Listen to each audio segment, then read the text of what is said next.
Amados, nós vamos abrir a palavra de Deus, Evangelho de Jesus Cristo, conforme o relato de Mateus, no capítulo 1, verso 18 ao 25. Mateus capítulo 1, versos 18 a 25.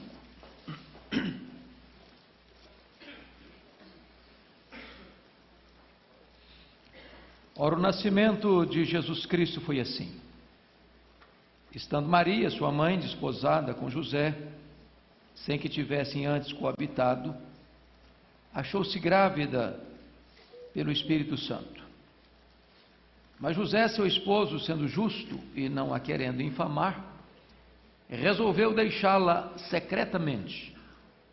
Enquanto ponderava nessas coisas, eis que lhe apareceu em sonho um anjo do Senhor, dizendo: José, filho de Davi, não temas receber Maria, tua mulher, porque o que nela foi gerado é do Espírito Santo. Ela dará à luz um filho e lhe porás o nome de Jesus, porque ele salvará o seu povo dos pecados deles. Ora, tudo isso aconteceu para que se cumprisse o que fora dito pelo Senhor por intermédio do profeta: eis que a virgem conceberá e dará à luz um filho, e ele será chamado pelo nome de Emanuel, que quer dizer Deus conosco.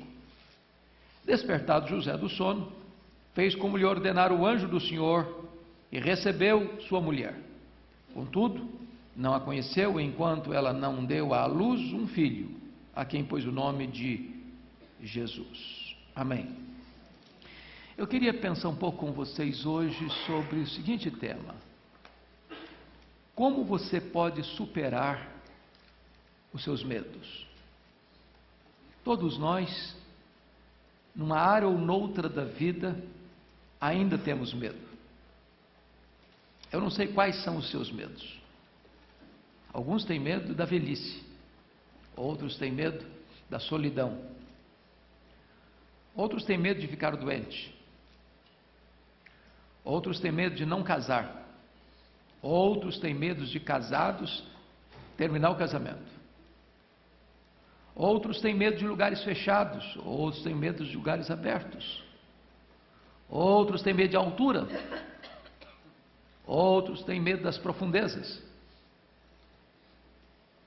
outros têm medo de perder os bens e ficar desamparado na velhice. Quais são os seus medos? É curioso que a mensagem do Natal, ela parece-nos que envolve esta questão do medo para todas as pessoas que estavam diretamente envolvidas a este grande episódio. Por exemplo, o pai do precursor, João Batista, Zacarias, quando entrou no santuário para orar, era o dia do seu turno, e o anjo apareceu para ele, anunciando que sua mulher conceberia, e as orações que fizera há tantos anos seria respondida, ficou com medo. E a ordem lá no capítulo 1:13 é: Zacarias, não tenhas medo. Quando o anjo Gabriel foi visitar Maria em Nazaré e apresentou-se a ela, ele precisou dizer: Maria, não temas, não tenha medo.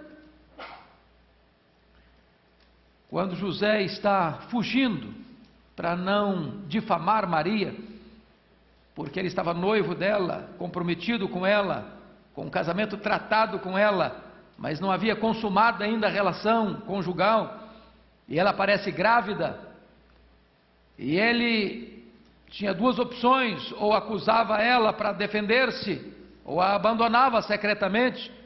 Ele optou por a segunda posição, e diz a Bíblia que o anjo aparece para ele e diz: José, não tenha medo de receber mulher, Maria, tua mulher. E é curioso, meus irmãos, que esta mesma mensagem foi anunciada lá aos pastores de Belém, quando o anjo aparece para eles e diz: não tenham medo, eu trago para vocês boas novas de grande alegria.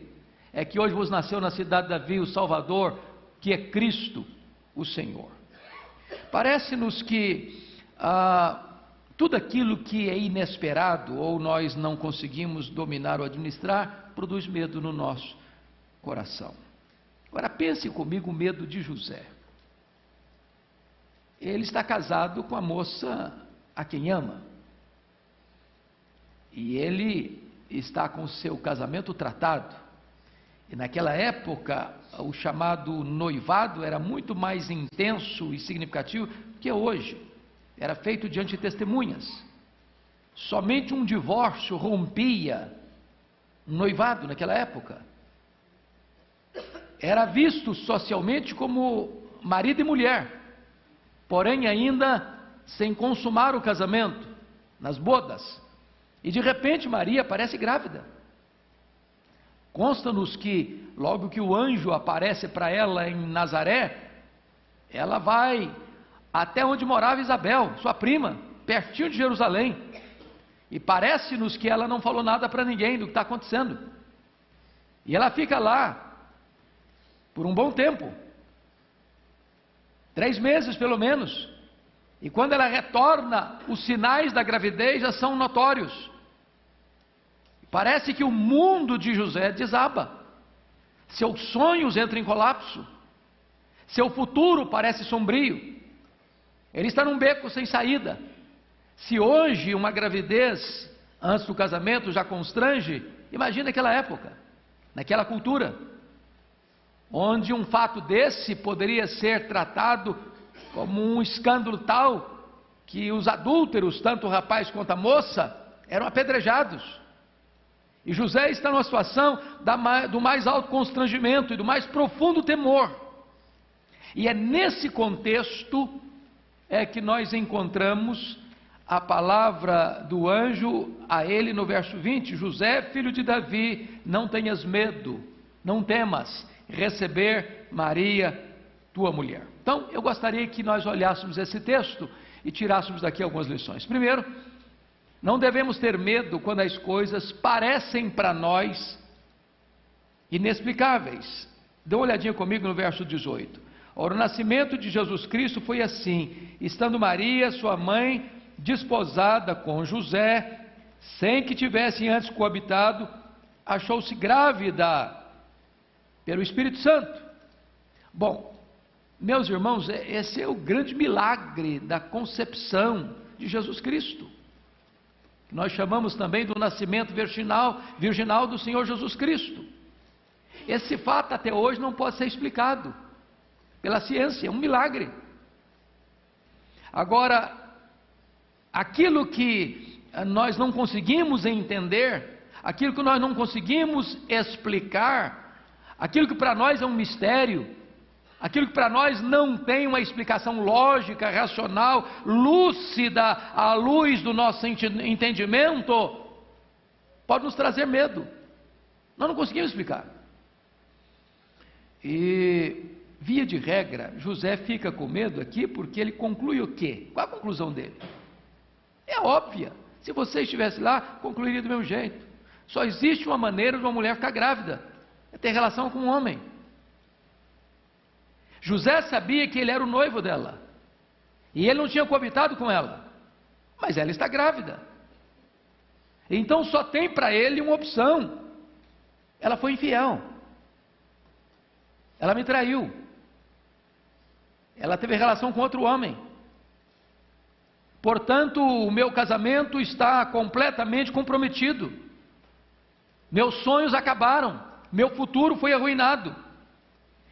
E notem vocês que enquanto José está alimentando esse pensamento no seu coração, achando que Maria tinha sido infiel com ele, nem estava ele percebendo que Deus estava trabalhando um dos planos mais gloriosos de toda a história da humanidade, porque toda a história do Velho Testamento foi uma preparação para esse momento histórico específico, o nascimento do Messias.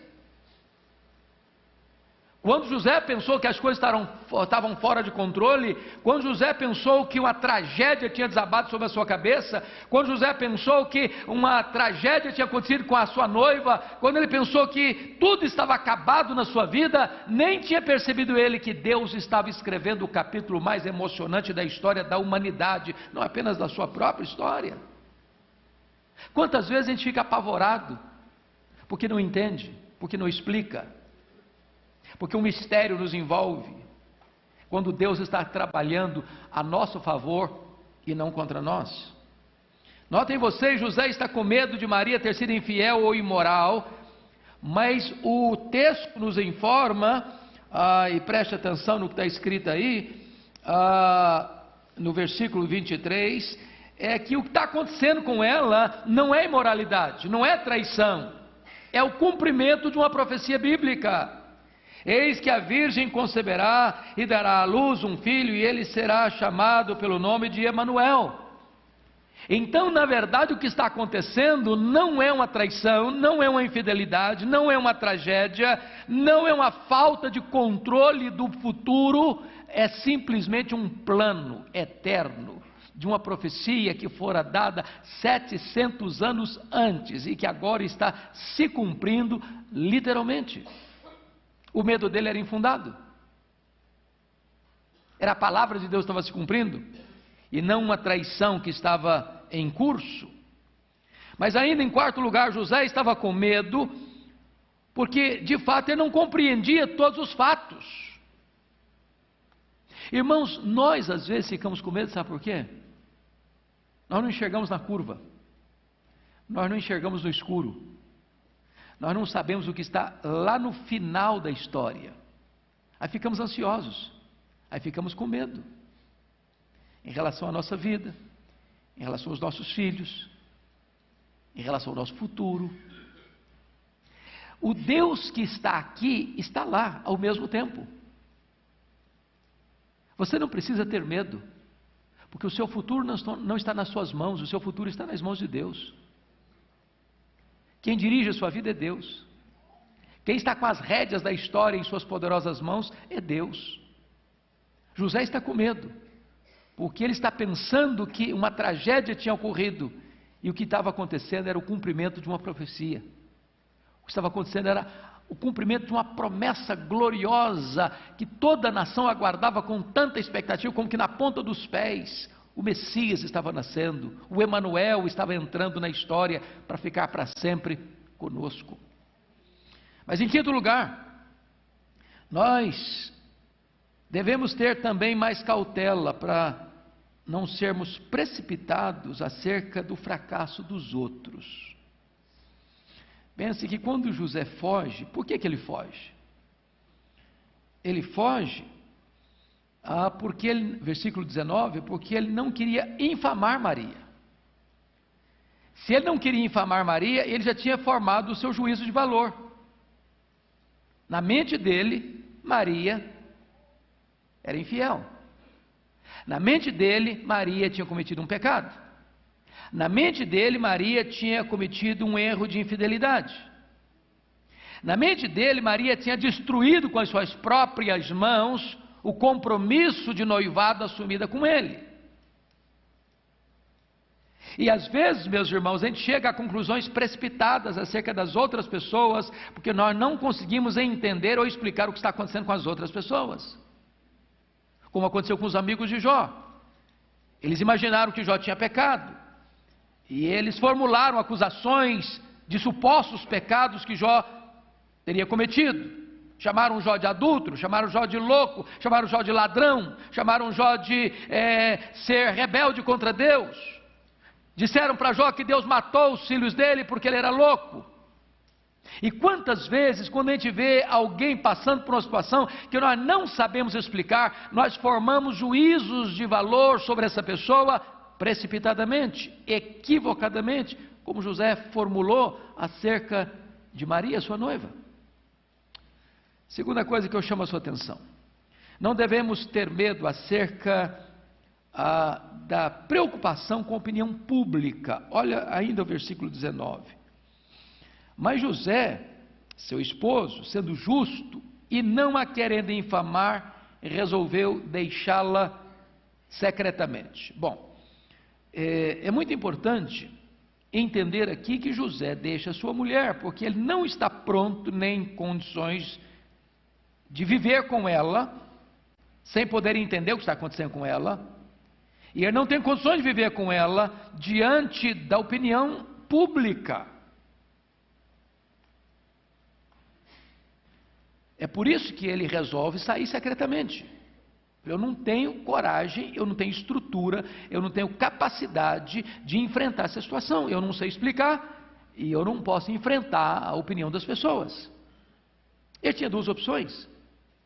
Ou ele formulava um divórcio, e para formular e propor um divórcio, ele tinha que se defender, e para se defender ele tinha que acusar Maria. Ou ele saía secretamente. Foi a opção dele. Mas por que ele temeu? Ele temeu porque ele ficou preocupado com a opinião dos outros. E quantas vezes, meus irmãos, nós ficamos também muito preocupados com o que os outros vão pensar, o que os outros vão dizer, o que as pessoas vão comentar. E às vezes nós nos privamos de determinadas bênçãos e privilégios, porque nós permitimos que a opinião dos outros governe as nossas ações. Pense comigo em Maria, irmã de Marta e Lázaro. Quando Jesus vai para a casa de Simão o leproso, para aquele jantar, diz a Bíblia que Maria pega um vaso de alabastro, cheio de um perfume preciosíssimo, de nardo puro, e quebra esse perfume, derrama todo sobre a cabeça de Jesus, escorre pelo corpo de Jesus, e ela desata os seus cabelos, enxuga os pés de Jesus com os seus cabelos. Bom, ela recebeu pelo menos duas censuras graves ali. Primeiro, a censura dos líderes da igreja, dos apóstolos, de ter cometido um desperdício, porque aquele dinheiro poderia ser, aquele perfume podia ser vendido por mais de 300 denários e dar-se aos pobres. Murmuraram contra ela. Mas em segundo lugar, ela não podia soltar os cabelos em público, porque isso era um ato censurado na época como um gesto questionável da pureza e integridade moral dessa mulher. Mas Maria não ficou preocupada no que as pessoas iam pensar dela. Ela só tinha um vetor que governava a vida dela, era agradar o Senhor Jesus Cristo. E quantas vezes a gente permite que a opinião das pessoas determine o que nós vamos fazer ou deixar de fazer? E ficamos com medo. Terceiro ponto que eu chamo a sua atenção: nós não devemos ter medo quando somos assolados pela angústia mental. Olha comigo o versículo 20. Enquanto ponderava nestas coisas, pense bem comigo o que significa isso, enquanto ponderava nestas coisas. O que é ponderava? O que é matutava? O que a cabeça dele ficava a 1000 por hora, de dia e de noite pensando? Irmãos, tem hora que os nossos medos vêm porque a nossa cabeça não desliga. Você já passou por isso? Você está cansado, moído, e você deita, e você não consegue conciliar o sono? Você vê as horas passando, e você não desliga? E você vê o dia clarear, e a sua mente não desligou ainda? Seu corpo está pedindo para dormir, mas a sua mente não faz concessão ao seu corpo, e você não descansa. Já passou por isso? Quem não passou ainda? Todos nós. Pois José está assim, ele está ponderando, pensando: meu Deus, que tragédia, meu Deus, meu sonho acabou, eu fiz tantos planos, tinha tantos sonhos, meu futuro era tão bonito, era a mulher da minha vida, era a realização dos meus sonhos, acabou tudo, foi tudo por água abaixo, desmoronou tudo, tudo entrou em colapso, e ele não consegue entender, não consegue explicar, porque a mente dele não desliga, e às vezes fica com medo. O que vai ser de mim? O que vai ser da minha família? O que vai ser do meu casamento? O que vai ser dos meus filhos? O que vai ser da minha saúde? O que vai ser do meu futuro? O que vai ser da minha casa? O que vai ser de tudo na minha vida? E você entra em pânico, você entra em desespero. Estava assim José. Agora preste atenção, que José está com medo, mesmo quando a sua ansiedade ou o seu temor era infundado. O que ele pensou que seria a morte, trouxe vida. E vida não só para ele, mas vida para os homens. O que ele pensou que era uma gravidez ilícita, era a chegada do Emanuel, do Deus conosco. O que ele pensou que era uma traição da sua noiva, era o cumprimento de uma profecia. O que ele pensou que era uma rebelião de Maria contra ele, era uma obediência a ela, um plano eterno de Deus. Eis aqui a serva do Senhor, faça-se comigo conforme a tua vontade. Oh, amados irmãos, quantas vezes nós chegamos a conclusões tão precipitadas e ficamos cheios de medo. Aquilo que José pensou que iria destruir a reputação do nome, da honra de Maria, imortalizou o seu nome. Agora ela não é a mulher maculada pela pecha de adúltera, ela é a bem-aventurada entre todas as mulheres. O que ele pensou que seria a sua tragédia, era a maior bênção de Deus na sua vida. Então, eu quero dizer a você hoje que muitos temores que nós temos, nutrimos, que nos deixa abalados, nos deixa confusos, perplexos, perturbados, aturdidos, atordoados, esmagados, pode ser temores infundados. E Deus olha para você e para mim hoje, nesta manhã, e diz o seguinte: você não precisa ficar com medo. Deus não deu para você espírito de medo, Deus deu para você espírito de poder. Não é para você ficar aí prisioneiro do medo, é para você levantar a cabeça, saber que Deus não perdeu o controle, saber que o plano de Deus é perfeito, saber de Deus que muitas vezes aquilo que você pensa que é a maior tragédia da sua vida, da sua família, pode ser o capítulo mais emocionante que Deus está escrevendo na sua vida e na vida da sua família. Então o Natal veio, e o Natal é celebrado exatamente para tirar medo do nosso coração. Você não precisa ter medo. O plano de Deus se cumpriu. Aquele que Deus prometeu lá na eternidade veio, na plenitude dos tempos, nasceu sob a lei, nasceu de mulher, para ser o nosso Redentor. O Verbo se fez carne e habitou entre nós, cheio de graça e de verdade. Agora diz o texto, vejam vocês, no versículo 24, que despertado José do sono, fez como lhe ordenara o anjo do Senhor, e recebeu a sua mulher. E eu chamo a sua atenção para um ponto. Ao longo de toda a vida, Maria andou nas sombras dessa suspeita. Houve acusações veladas de que Jesus era um filho ilegítimo. Pensa comigo numa cena histórica. Maria estava nos últimos dias de gravidez. O José tinha que sair lá de Nazaré, norte de Israel, e lá para Belém recensear. Por que levou Maria? Quem ia recensear era ele. Ele era da casa de Davi.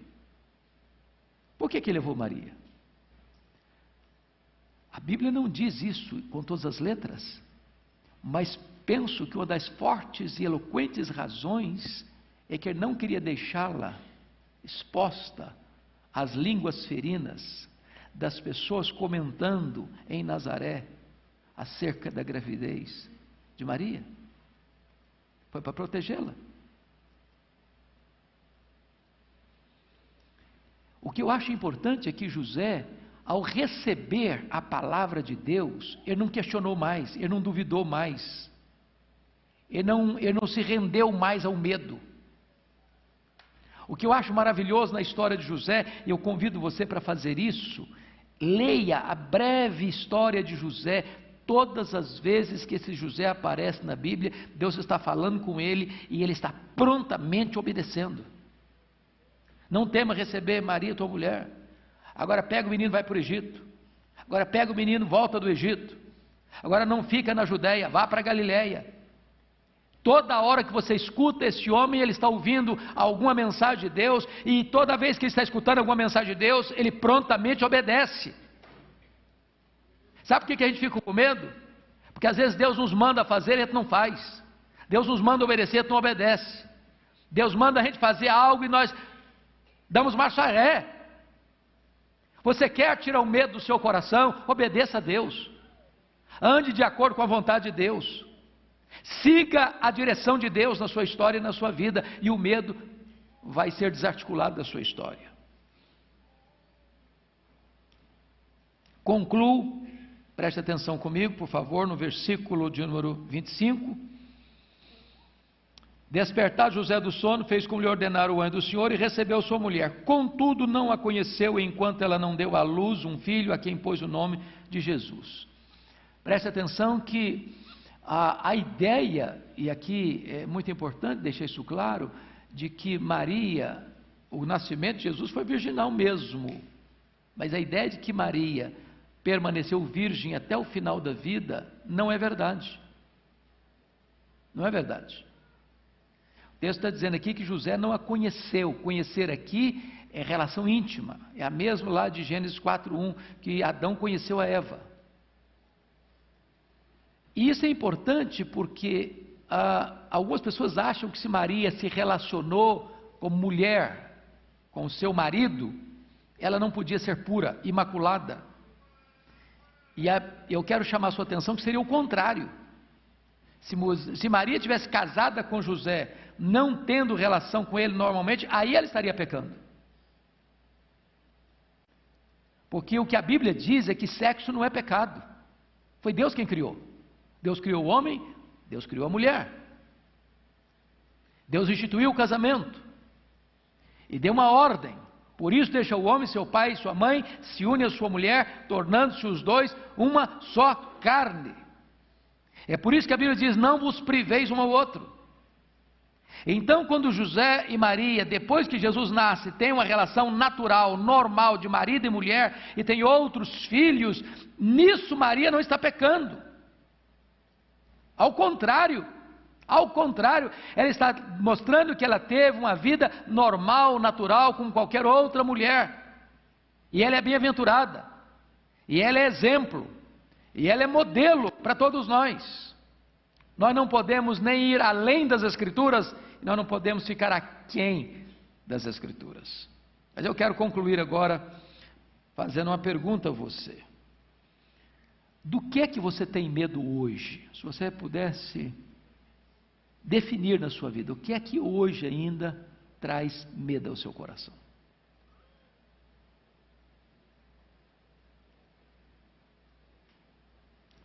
Eu quero dizer para você que Deus sabe lidar com isso. Deus não é apenas o supremo psicólogo. Ele é o médico dos médicos. Ele é o seu criador.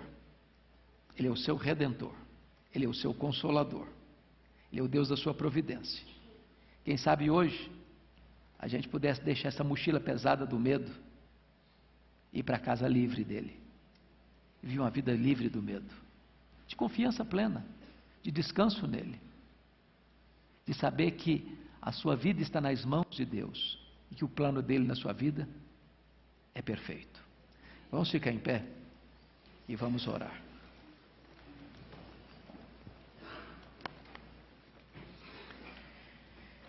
Rendemos-te graças, Deus, porque em Cristo Jesus os nossos medos podem ser superados.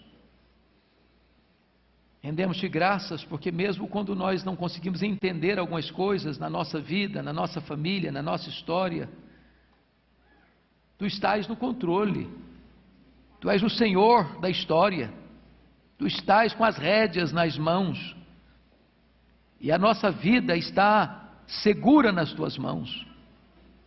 Rendemos-te graças porque o Natal veio para trazer superação do medo, dos medos do nosso coração. E nós pedimos que nesta manhã Tu sondes cada um aqui, cada pessoa que entrou aqui, e aqueles medos, meu Deus, que têm sido verdadeiros fantasmas na nossa alma, que eles sejam superados pelo poder da Tua palavra nesta manhã, para a glória do Teu nome. Assim oramos, neste nome que é sobre todo nome, o nome de Jesus Cristo nosso Senhor. Amém. Deus abençoe, querido.